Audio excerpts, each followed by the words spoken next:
Hello everyone. 2007 में 15 mark के लिए ये सवाल पूछा गया था ईएसी में।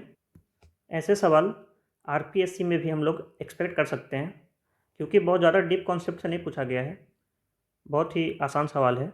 अगर आप ऑब्जेक्टिव के पॉइंट ऑफ व्यू से भी इसको देखना चाहते हैं तो इसमें एक्चुअली में 2 ऑब्जेक्टिव क्वेश्चन छुपे हुए हैं और ये मेंस में पूछा गया था। पहले आप लोग खुद से पढ़ के इसको देखेंगे और उसके बाद आप सॉल्यूशन देखेंगे, ठीक है? मैं यहाँ पे बता रहा हूँ। तो क्वेश्चन कह रहा है कि in a tensile test a test piece of 25 mm diameter, एक टेंसाइल टेस्ट में टेस्ट पीस है जिसका डायमीटर 25 mm है, is tested over a gauge length of 125 mm। उसका लेंथ 125 mm है जिस पे टेंसाइल टेस्ट किया जा रहा है। The elongation over this length is 0.0875 mm। अच्छा, इलोंगेशन दिया गया है under a pull of 68725 newton. Okay, in a torsion test a test piece was made of the same material and of same diameter. Torsion test किया जा रहा है same piece पे ही, उसका डायमीटर भी सेम है। Okay, is twisted 0.025 radians. Okay, theta दे दिया गया है, over a length of 250 mm।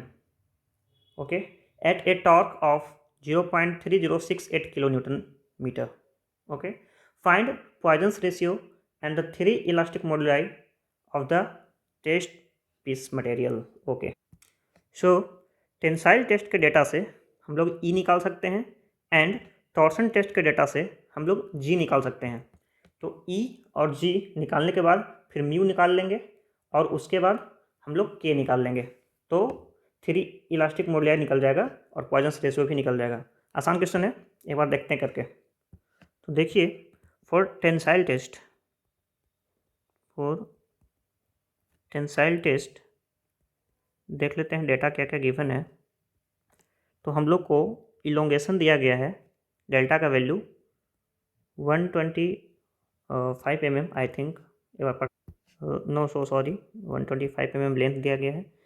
Elongation given है 0.0875 mm। ओके, एंड पी दिया गया है हम लोगों को 68725 न्यूटन एंड लेंथ दिया गया है 125 mm। Okay, and diameter given है 25 mm। सो अब हम लोग जानते हैं कि डेल्टा बराबर क्या होता है, पी एल बाई ए ई। तो यहाँ से ई बराबर क्या होगा, P L by A delta.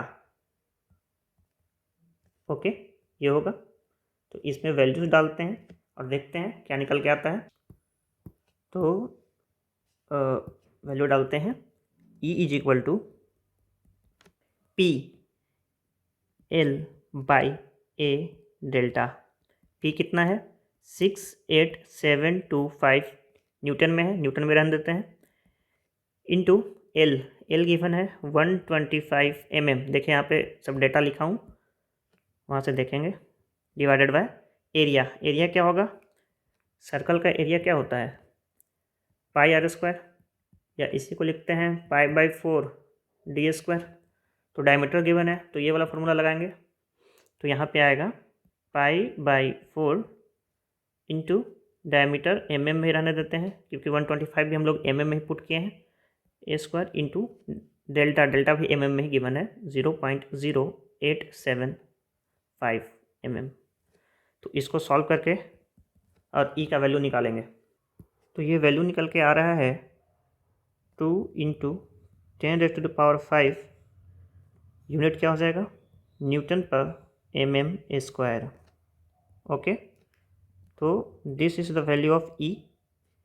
Next अब हम लोग क्या निकालेंगे, टॉर्सन टेस्ट गिवन है हम लोग को डेटा टॉर्सन टेस्ट का, तो उससे हम लोग लुक हियर, यहाँ देखिए टॉर्सन टेस्ट का डेटा यहाँ पे हम लोग को गिवन है, तो उससे हम लोग जी निकालेंगे। कैसे, देखिए, तो यहाँ पे लिखते हैं, लिखेंगे फॉर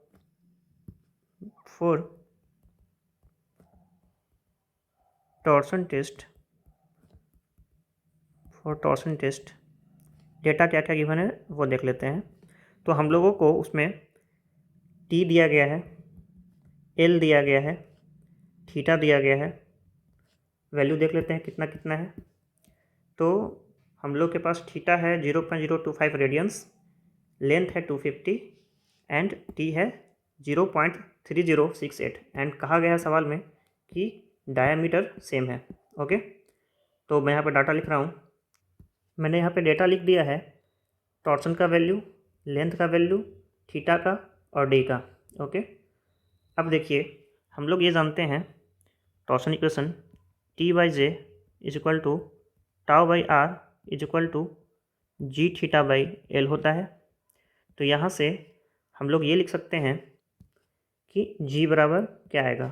तो ये t के डेटा से और इसको रिलेट करेंगे तो क्या लिख सकते हैं, यहाँ से लिख सकते हैं g बराबर t into L divided by j into theta लिख सकते हैं।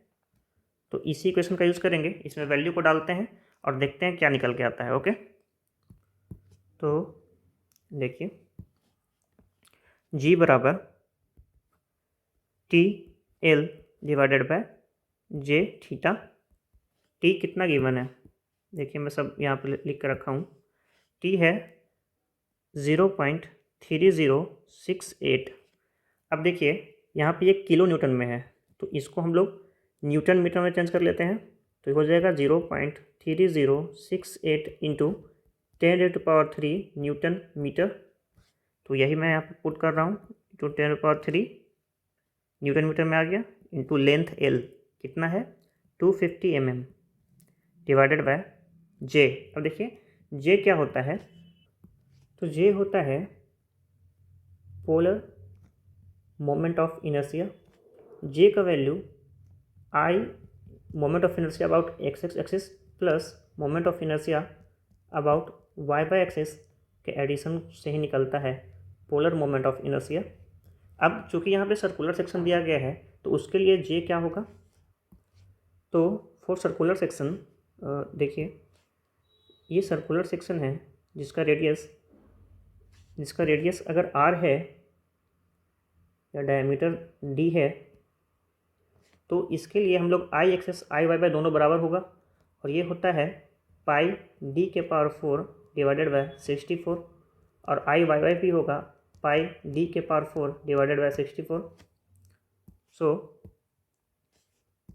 सो जे क्या निकल के आएगा, पाई d के पावर 4 डिवाइडेड बाय 32। ये दोनों को ऐड करेंगे तो ये इतना निकल के आएगा। तो इसी को यहाँ पर पुट करेंगे तो क्या हो जाएगा, पाई d के पावर 4, d कितना है 25 mm, यहाँ पे देखिए 25 mm, तो पाई d के power 4 divided by 32 into theta 0.025 radians में। अच्छा, जब कैलकुलेटर में आप लोग कैलकुलेट करेंगे तो उसमें रेडियंस को ही सिलेक्ट करके रखेंगे क्योंकि थीटा को हम लोग रेडियंस में ही ले रहे हैं, ध्यान देंगे इस पर। ओके, तो ये वैल्यू मैं लिख रहा हूँ यहाँ पे कितना। इसमें मैं जब वैल्यू निकाल रहा था तो थोड़ा सा मेरे को एक इसमें एरर दिखा कि यहाँ पे हम लोगों ने न्यूटन मीटर में वैल्यू को लिया है, लेकिन हर जगह पे mm में पुट करना है। तो हम लोग को इससे भी mm में चेंज करना होगा। तो हम लोग ऐसा करते हैं कि इसको 10⁻6 न्यूटन mm ले लेते हैं, क्योंकि मिलीमीटर को मीटर में चेंज करेंगे तो 10⁻³ और आएगा तो 10⁻6 बन जाएगा। और यहाँ पे भी हम लोग कर देंगे 10⁻6। अब ये सही आंसर आएगा, ये वैल्यू निकल के आएगा। ये वैल्यू आ रहा है जी का 0.8 इंटू 10⁵ न्यूटन पर mm स्क्वायर। ओके, तो ये वैल्यू हो गया जी का और ऊपर हम लोग निकाल चुके हैं वैल्यू ई का। अब हम लोग यहाँ से म्यू निकाल सकते, तो देखिए क्या लिखेंगे, हम लोग जानते हैं E is equal to 2g into 1 plus mu. तो यहाँ से लिख सकते हैं 1 plus mu is equal to E divided by 2g and यहीं से लिख सकते हैं mu is equal to E divided by 2g-1, ये आएगा म्यू का वैल्यू। तो यहाँ से अगर इस वैल्यू को पुट करके म्यू निकालें यहाँ से तो क्या आएगा, तो ई का वैल्यू कितना है, तो ई का वैल्यू है हम लोगों के पास 2 × 10⁵। तो देखिए मैं डायरेक्टली इसमें ई का वैल्यू और जी का वैल्यू पुट कर दिया हूँ। ई का वैल्यू था 2 × 10⁵ और जी का वैल्यू था 0.8 × 10⁵। तो ये वैल्यू यहाँ से सॉल्व करके निकल के आएगा 0.25। तो म्यू का वैल्यू भी हम लोग निकाल चुके हैं 0.25। तो अब हम लोग म्यू निकाल चुके हैं, जी निकाल चुके हैं और ई निकाल चुके हैं। मैं इन तीनों वैल्यू को नेक्स्ट पेज पे लिखता हूँ और आगे का बताता हूँ अभी कैसे करेंगे। तो मैंने यहाँ पे म्यू का वैल्यू 0.25, ई का वैल्यू 2 × 10⁵ और जी का वैल्यू 0.8 × 10⁵ न्यूटन पर mm² लिख दिया है। म्यू का कोई यूनिट नहीं होता है, इसलिए यहाँ पे कोई यूनिट नहीं है। अब हमको निकालना है के का वैल्यू। तो हम लोग ये जानते हैं कि E is equal to 3k × 1 - 2 mu होता है। तो के बराबर यहाँ से क्या आएगा, E बराबर 3 × 1 - 2 म्यू। तो यहाँ से के कितना निकलेगा, तो E का वैल्यू है 2 × 10⁵ डिवाइडेड बाय 3 × 1 - 2 म्यू का वैल्यू 0.25।